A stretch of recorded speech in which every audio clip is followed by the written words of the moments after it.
Hello everyone. Our next topic is decision making in construction management. So there are the four important things in decision making. First is identify, second one is develop, third is analyze, and fourth one is make. So what is the first one? Identify.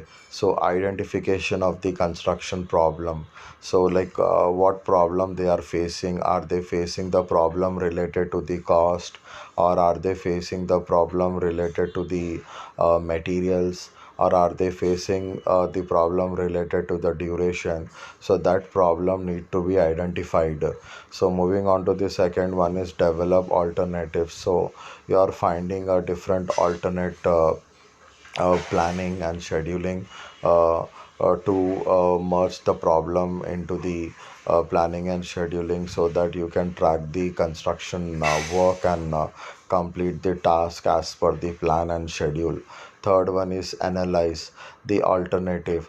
What is like analyze is like whatever the problem is being encountered, you are analyzing the problem in detail, and if any problem is related to the drawing, then immediately you are coordinating with the design department and just saying the problem, and the design department people will be modification that particular design, and they'll be sending the same design to the project manager, and the project manager will be releasing that drawing and will be handing over the drawing to the construction team, so that based on that the changes made or modification made in the drawing, then the site team will be executing the work as per the modifications. Make is like final decision obviously, as I told you in my the previous lecture also, final decision is being taken by the project manager if it is related to the contractor, and if it is related to the client, then obviously you know very well, like owner is the whole responsible person for the entire construction site, because he is only the person who is running the construction site, and he is only the person who brought the contractor to the construction site for executing the construction work based upon the bidding and tendering process, etc. So obviously for the entire construction site is concerned, then owner is the final decision maker. If it is only related to the contractor side, then the project manager is the decision maker. So moving on to our next topic is tools and techniques in construction management. So in the basic tools, the first, it is been categorized into two different types. First one is basic tools, second one is scheduling and visualization. See, basic tools, again in basic tools you have organization, project life cycle, project proposal, and work breakdown structure. In scheduling and visualization you have Gantt chart, PERT, and critical path method. So moving on to the project life cycle, there are four different stages. The first one is initiation, second one is planning, execute, third one is execution, and fourth one is closure. So again, I just want to tell you in short, like project life cycle, even you can write the same things like functions of construction project management, the same topic also correlate with this project life cycle. So first one is initiation is like going for the initiation is like going for the construction site, going for the execution of the work. And second one is planning is like obviously planning plays a very vital role in the construction site, and whatever the plan which is being finalized by the planning engineer, the same plan will be executed in the construction site, and the activities will be fitted to a time scale, and as per the time frame the activities will be executed day by day or weekly wise. Execution is like as per the drawings and specifications, you will be executing the construction work at site. Closure and commissioning stages, obviously once after the completion of the project, what happens, you will be going for the you will be maintaining the documents, you'll be maintaining the quality reports, and you will be maintaining the inspection reports, or you will be maintaining the different pour cards, etc. So for quality and assurance check purpose. So this is about the project life cycle. Second one is project proposal. So obviously in project proposal, document outlining and arguing for the proposed project. like it briefly provides what type of a foundation is followed, what type of a planning you are going, and what are the different needs of the project, what is your problem definition, what are your typical components in terms of time, cost and resources, what is your mission, what is your vision, what is your goal, what is your scope, who is the stakeholders, what are the benefits of this project, what resources need to be intended, what are the different tasks that need to be achieved, what are the various milestones, and what kind of a different construction risk will be involved, and what is the outcome of the project. So all this things will be under the project proposals. Now moving on to the work breakdown structure. In the work breakdown structure, whatever the major component or major activity is there, that activity is being subdivided that activities breaking down into sub activities, and each sub activities also is being classified into different types. So this is about the work breakdown structure. Example, construction of a compound wall. So compound wall is a example of a construction of a compound wall. In construction wall, first part, how you are breaking the activities first into sub activities. First, excavation. Second, laying of PCC. Third, laying of the reinforcement. Fourth, concrete. And fifth, going for the raising of the wall. Sixth is the plastering of the wall. Seventh is the painting of the wall.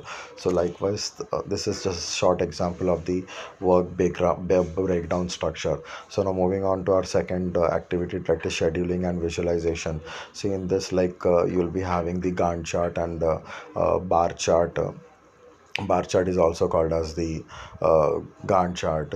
So it is just representing the activities in x-axis and y-axis. In x-axis you'll be having the duration, and in the y-axis you'll be having the different activities.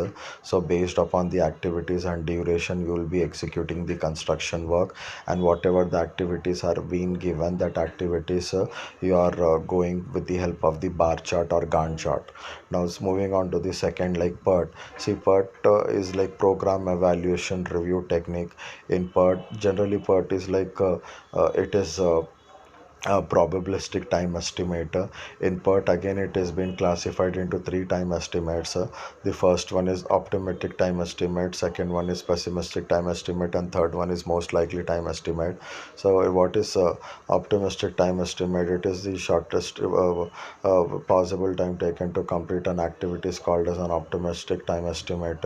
Most likely time estimate, it is the time taken to complete an activity under the normal conditions, is called as the most likely time estimate. And pessimistic time estimate, it is the longest time taken, it is the longest time taken to complete an activity is called as pessimistic time estimate. So based upon the different types of estimates, and moving to the critical path method. So in critical path method, it assures that the time required to complete an activity, it can be depicted and predicted fairly accurately, and thus whatever the cost which is being involved, it can be quantified once the critical path has been identified. Critical path is the longest part joining the critical activities in a network, is called as a critical path. It is similar to the PERT. Now moving on to the organizations. The organization plays a very important role. Organization in the form of organizing is a part of the management process. You in organization, you will be having the different types of organization: line organization, functional organization, and staff organization, and line and staff organization. Generally in organization, you will be seeing a collective of people working from the top management to the bottom management. An example, in the flowchart you can see an organization, like for an example, organization of Nallamala Reddy Engineering College. First is the flowchart: secretary sir, after secretary sir, director madam, after director madam, principal sir, after principal sir, vice principal sir. After under that, you'll be having different head of the departments of civil, computer science department, triple E department, EC department, IT department, CSC department. Again, in the various categories of individual department, you'll be having a cadre of professors, followed by associate professors, followed by assistant professors, and followed by lab assistants. So likewise, in the same manner, in the construction organization, organization, you'll be having chief engineer, you'll be having a senior engineer, you'll be having a senior engineer in terms of construction works, in terms of designs, and again you'll be having a, I mean, superintendent engineer, sorry, not senior superintendent engineer. This is the organization of government project. Then you'll be having a executive engineer, then you'll be having an deputy executive engineer. Again, deputy executive engineer is been classified into AW, that is assistant executive engineer. So likewise, this is the organization of the government or government firm. So now moving on to our last topic in unit 1, that is human resource management. Human resource management is the process of managing the human resources of an organization in tune with the vision of the top management. Whatever the mission, vision and goal of the management is there, that can be achieved by hiring the employees, and the human resource plays a very important role. He'll be managing all the human resources of an organization, particularly in terms of disciplines, particularly in terms of documents, particularly in terms of hiring the employees, particularly in terms of interviewing the employees, particularly in terms of giving communication courses in improving the vocabulary, etc. So all these things are a part of human resource management. So next topic is leadership and leadership styles. So generally, what is a leader? Everyone knows what is a leader.